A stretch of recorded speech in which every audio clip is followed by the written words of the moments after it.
сабағында талдаудың түрлерін ажыратып талдап қана қоймай, сонымен қатар күнделікті сабақта ұштастыра білді осы технологияны.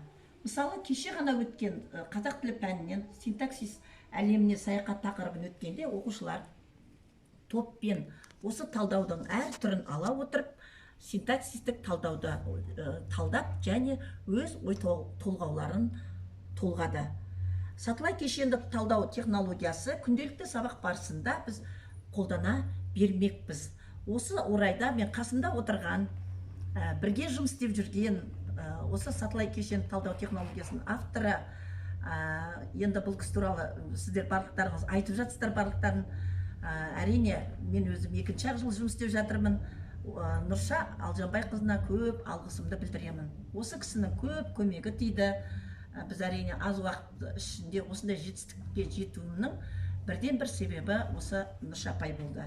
Ендеше сөз кезегін өзіміздің оқушыларға берейік. 4-ші сынып оқушылары сіздерге тілдік бірліктер бойынша және әдебиеттік пән бойынша талдаудың үлгісін көрсетпек.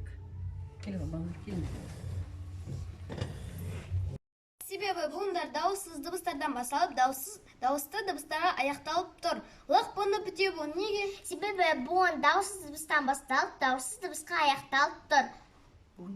Буын дегеніміз не? Буын дегеніміз сөздегі фонациялық дыбыс жасайтын, ауаның қарқынымен үзіліп бөлшектеніп шығатын бір дауысты немесе бірнеше дыбыс тобы. Бұл сөз татулық, татулық болып екі жағдайда тасымалданады. Неге? Себебі сөз үш буыннан тұр, немесе сөз буын жігіне сәйкес тасымалданған. Тасымал дегеніміз не? Тасымал дегеніміз жазып келе жатқанда сөз жолға симей қалса, тұтас бірнеше буынды екінші жолға көшіру. Ондай жағдайда сөздің соңғы буындары дефис арқылы тасымалданады. Бұл сөз екпін қайда түседі? Қазақ тілінде сөз екпінің орны біршама тұрақты. Сөзге қосымша жаланған сайын екпін сөздің соңғы буынына қарай ығысып отырады. Сондықтан бұл сөзде лық буындағы а дауысты дыбысына түсіп тұр. Екпін дегеніміз не? Екпін деген сөз ішінде бір буынның дауысты дыбыстың басқа буындардан ерекшеленіп айтылуы. Сөзде буын үндестігі бар ма? Сөзде түбір мен қосымшаның арасында буын үндестігі бар. Дәлелдеңіз. Себебі түбірдің соңғы буыны ту жуан болғандықтан оған жалғанатын қосымшаның да лық жуан нұсқасы келіп тұр. Сондықтан біз оның лек жіңішке нұсқасын алмаймыз. Буын үндестігі дегеніміз не? Буын үндестігі сингармонизм дегеніміз сөздің соңғы буынының жуан жіңішке болуына қарай қосымшалардың түбірге бірыңғай жуан не жіңішке болып жалғануы. Сөзде дыбыс үндестігі бар ма? Сөзде дыбыс үндестігі түбір мен қосымшаның арасында ілгерінді ықпал бар. Дәлелдеңіз.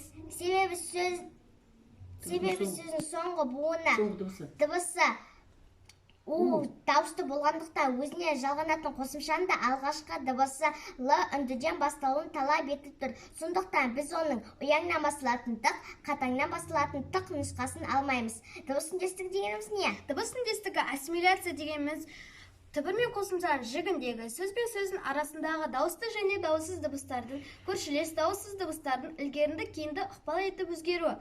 Дыбыс үндестігі ассимиляция дейді. Қазақ тілінде ықпалдың 3 түрі бар. Ілгерінді, кейінді, тоғыспалы ықпал. Неге? Себебі бұл дыбыстар айтқанда өкпеден шыққан ауа ауыз қуысында ешбір кедергілерге ұшырамай ауа еркін шығады. Үшеуі олар Б, Қ, Т дауыссыз дыбыстар. Неге? Себебі бұл дыбыстарды айтқанда өкпеден шыққан ауа ауыз қуысында түрлі кедергілерге ұшырап ауа қысылып шығады. Тілдің қатысына қарай екі дауысты дыбыстың екеуі де олар А, Ы, тіл арты немесе жуан дауыслар. Неге? Себебі бұл дыбыстар айтқанда тілдің ұшы сәл артқа қарай тартылып, үсті сәл дөңестенеді. Сөзде тіл алды немесе жіңішке дауыстылар жоқ. Ерін мен жақтың ашылу дәрежесіне қарай екі дауысты дыбыстың біреуі ол А, ашық дауысты. Неге? Себебі бұл дыбысты айтқанда жақ кең ашылып, ауа еркін шығады. Біреуі ол А, қыстаңғы дауысты. Неге? Себебі бұл дыбысты айтқанда жақ тар ашылып, ауа қысылып шығады. Сөзде жартылай ашық дауыстылар жоқ. Ерін мен езудің қатысына қарай екі дауысты дыбыстың екеуі де олар А, Ы, езулік дауыстылар. Неге? Себебі бұл дыбысты айтқанда ерін жиырылып, езу артқа қарай тартылады. Үнмен салдарының қатысына қарай үш дауыссыз дыбыстың екеуі олар Қ, Т, қатаң дауыссыздар. Неге? Себебі бұл дыбыстар айтқанда дыбыстар мүшелері бір-біріне қатты соқтығысып, ауа күт үзіліп шығады. Біреуі ол Б, ұяң дауыссызы. Неге? Себебі бұл дыбысты айтқанда үннен гөрі салдыр басым. Біреуі сөзде үнді дауыссыздар жоқ.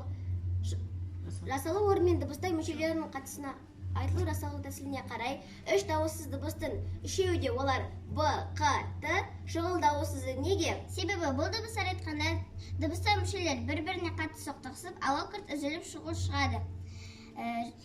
Сөзде ызың, діріл, ауыз жолды, мұрын жолды дауыссыздар бар ма?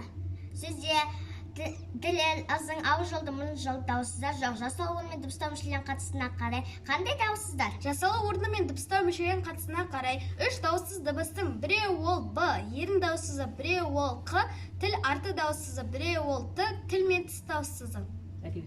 Абай Құнанбаев, өлең сөздің патшасы, сөз сарасы.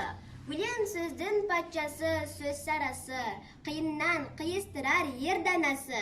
Тілге жеңіл, жүрекке жылы тиіп, теп-тегіс жұмыр келсін айналасы. Бөтен сөзбен болған сөз арасы, ол ақынның білімсіз бишарасы. Айтушы мен тыңдаушы көбі надан, бір жұрттың сөз танымас бір парасы.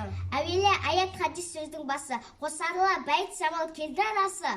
Қиысы мен қызықты болмаса сөз, неге айтсын пайғамбармен оның аласы. Мешітте құтпа оқыған ғұламасы, мұнажат уәлиелердің зарналасы. Бір сөзін бір сөзіне қиыстырар, әрбірі келгенінше өз шамасы. Өлеңде әркімнің ақ баталасы, сонда да солардың да бар таласы.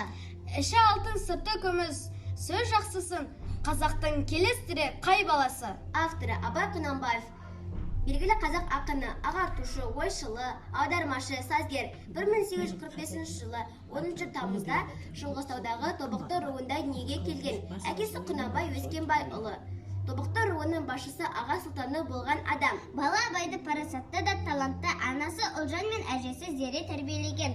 Абай алғаш рет ауыл молдасы Ғабитханнан сауат ашты. Одан әрі Семей қаласындағы Ахмет Риза медресесінде оқыды. Орыстың Приходская мектебінде білім алды. Араб, парсы, тағы басқа шет елдерді тез меңгерген. Жастайынан өлең жаза бастайды. Сазгер, философ, дарынды талант иесі Абай Құнанбаев 1904 жылы дүниеден өтті. Тақырып дегеніміз бұл өнер туындысының іргетасы. Бұл шығарма, әдеби шығарма дегеніміз белгілі бір дәуірдегі қоғамдық шындықтың шәулесі. Бұл өлең тақырыбы сөз құдіреті туралы. Жанр түрі поэзия, өлең дегеніміз белгілі бір өлшеммен қиыннан қиыстырып, үйлесімді ырғақпен ұйқасып келетін өрнекті сөз жүйесі. Идея дегеніміз автор тақырып арқылы шындық өмір көріністерін суреттегенде, оны өз көзқарасы, өз дүниетанымы тұрғысынан бейнелейді. Сол арқылы өз мақсат, арман мүддесін білдіреді. Бұл өлең идеясы тіл және діл тазалығы, надандықтан аулақ болу.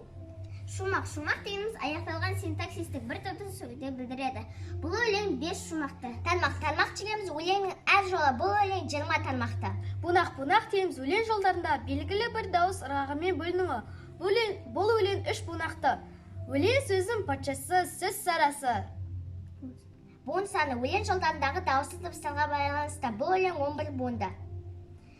Ұйқас дегеніміз өлеңнен бітті мазмұны мен тамырлас келіп, оған ерекше саз әуен беріп тұратын өлең тармақтарындағы сөздер үндестігі. Бұл өлең қара өлең ұйқасы. А, Б, А.